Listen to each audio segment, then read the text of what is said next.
সংসদে আমরা এর সুবিচার পাইনি। ইনশাআল্লাহ জনগণের কাছে সুবিচার পাব বলে মন্তব্য করেছেন বিরোধী দলীয় নেতা ও জামায়াতে ইসলামীর আমির শফিকুর রহমান।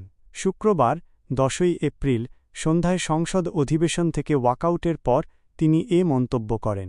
শফিকুর রহমান মনে করেন, সরকারি দল স্ববিরোধী অবস্থান নিয়ে জাতির মধ্যে আস্থাহীনতা তৈরি করেছে।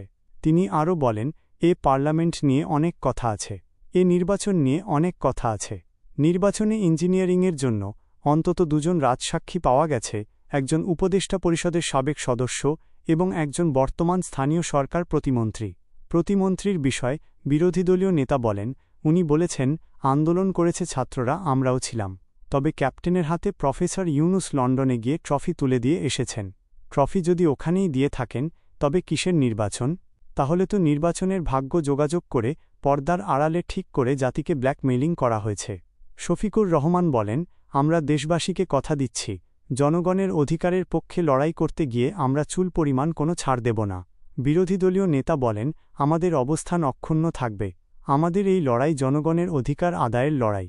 জনগণের গণরায়, গণভোটের রায় বাস্তবায়ন হলেই আমরা মনে করি সব সমাধানের রাস্তা খুলে যাবে। সংসদে আমরা এর সুবিচার পাইনি, ইনশাআল্লাহ জনগণের কাছে সুবিচার পাব। আমরা জনগণকে নিয়েই সেই দাবি আদায় করে ছাড়ব।